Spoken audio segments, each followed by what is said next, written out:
Hello everyone, Radhe Krishna. So welcome to episode 3 of भूख लगी क्या। અને આજે આપણે બનાવવાની છે પાવભાજી। તો ચાલો શરૂ કરીએ। તો જો ભાજી બનાવવા માટે આપણે બધું વેજીટેબલ કટ કરીને લઈ લીધું છે। આમાં આપણે કાંદા એડ કર્યા છે, ફ્લાવર એડ કર્યું છે, કોબીજ છે, બટેકા, ટમેટા, રીંગણ અને દૂધી, આટલી વસ્તુ આપણે આમાં એડ કરી છે। હવે આપણે આમાં જ થોડો એવો પાવભાજીનો મસાલો પણ એડ કરીશું અને સ્વાદ પ્રમાણે મીઠું એડ કર્યું છે। મેં અહીંયા અક્ષરનો પાવભાજીનો મસાલો લીધો, તમે તમારા અકોર્ડિંગ કોઈ પણ લઈ શકો। કુકરમાં હવે આપણે 1.5 ગ્લાસ જેટલું પાણી નાખી બાફવા માટે મૂકી દઈશું। બફાય એટલું જ પાણી એડ કરવાનું છે, વધારે પાણી નથી નાખવાનું। વધારે હોય તો પછી આપણે કાઢવું પડે પાણી, એના કરતાં કાઢવું ન પડે એ રીતે પાણી એડ કરવાનું છે। શાકભાજી બફાય ત્યાં સુધીમાં આપણે 1 વાટકો જેટલા વટાણા લીધા છે, તો એને પણ આપણે અલગથી બાફી નાખશું। વટાણા નાખીને થોડું એવું મીઠું એડ કરીને બાફવા માટે મૂકી દીધા છે। જો આપણું શાકભાજી ચડી જાય અને વટાણા બફાઈ જાય ત્યાં સુધીમાં આપણે ગ્રેવી માટે બધું વેજીટેબલ કટ કરી લેશું। તો જો આપણે વઘાર માટે બધા વેજીટેબલ ને મસાલા લઈ લીધા છે। કાંદા લીધા છે, ટમેટા લીધા છે, કેપ્સિકમ લીધા છે, લીંબુનો રસ, ધાણા જીરું, હળદર, મરચું પાવડર, લીલા મરચાંની પેસ્ટ, આ છે આદુ લસણની પેસ્ટ, હિંગ, પાવભાજીનો મસાલો અને આ છે કાશ્મીરી લાલ મરચું। તો જો ભાજી માટે આપણે મોટા બાઉલમાં તેલ ગરમ થવા મૂકી દેવાનું છે। 4 થી 5 પાવડા જેટલું તેલ લેવાનું છે। તેલ ગરમ થાય ત્યાં સુધીમાં આપણે બટર પણ એડ કરી દેવાનું છે। થોડી એવી હિંગ એડ કરી છે। પહેલા આપણે લસણનો વઘાર કરશું।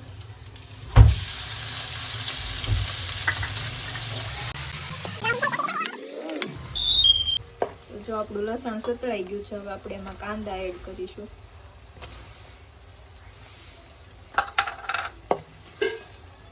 એને પણ ગોલ્ડન બ્રાઉન થવા દેવાના છે। આદુ લસણની પેસ્ટમાં છે ને આપણે લસણ વધારે લેવાનું છે અને આદુ થોડુંક લેવાનું છે। આદુનો ટેસ્ટ એટલો બધો સારો ન આવે એટલે થોડુંક ટેસ્ટ માટે જ લેવાનું છે, લસણ વધારે નાખવાનું। અને આ શિયાળો છે એટલે તમે લીલું લસણ પણ એડ કરી શકો, અત્યારે અવેલેબલ નહોતું એટલે મેં નથી નાખ્યું। આદુ લસણની પેસ્ટ ચડી ગઈ છે, તો હવે આપણે એમાં મરચાં પણ એડ કરી દઈશું।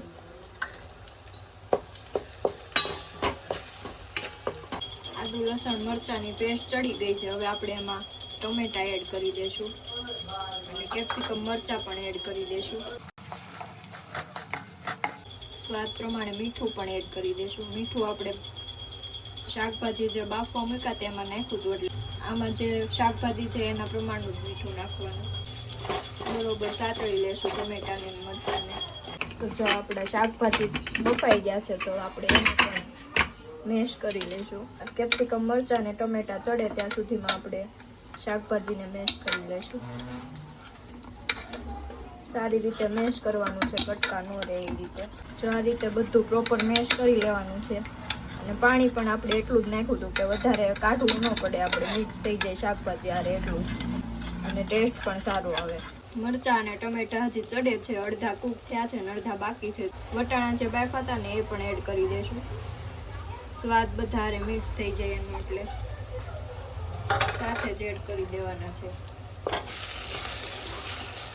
ઉપરથી નાખશો ને તો વટાણામાં સ્વાદ નહીં બેસે, એટલે હારે જ એડ કરી દેવાના બધા મસાલા નાખ્યા પહેલા। તો ગ્રેવી ચડી ગઈ છે, તો એમાં આપણે અડધી ચમચી જેટલી હળદર એડ કરીશું, અડધી ચમચી ધાણા જીરું એડ કરીશું, 1.5 ચમચી જેટલું તીખું મરચું એડ કરીશું અને અડધી ચમચી જેટલું કાશ્મીરી લાલ મરચું એડ કરીશું।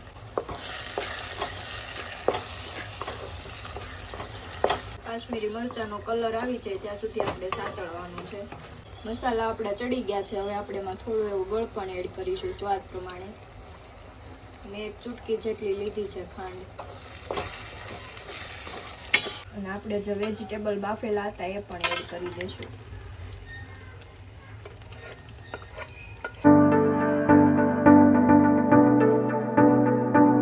બરોબર મિક્સ કરી દઈશું એને। હવે આપણે એમાં પાવભાજીનો મસાલો એડ કરવાનો છે અને કલર માટે આપણે લાસ્ટમાં તેલ ગરમ કરીને કાશ્મીરી લાલ મરચું બીજી વાર નાખશું, એટલે રેડ કલર પકડી લેશું। થોડું એવું પાણી એડ કરવાનું છે, અડધામાંથી થોડોક ઓછો ગ્લાસ એટલું પાણી એડ કર્યું છે મેં।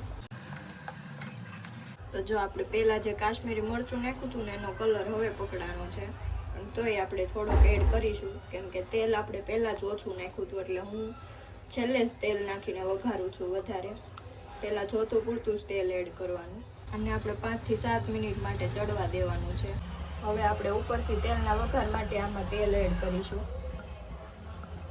3 થી 4 પાવડા જેટલું તેલ એડ કરવાનું છે. આટલું તેલ એડ કર્યું છે અમે. તેલ ગરમ થાય ત્યાં સુધીમાં આપણે ભાજી ઉપર કાશ્મીરી લાલ મરચાંને આ રીતે સ્પ્રેડ કરી દેવાનું છે.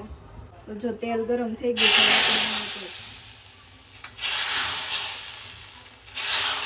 કરી લઈશું. હવે હાવ લાસ્ટમાં આપણે લીંબુનો રસ લીધો તો એ એડ કરવાનો છે. 1 લીંબુનો રસ લીધો હતો.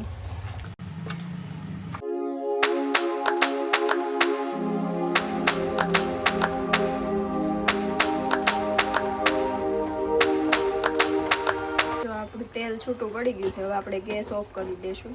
તો જો આપણી સુપર ડિલિશિયસ પાવભાજી રેડી છે.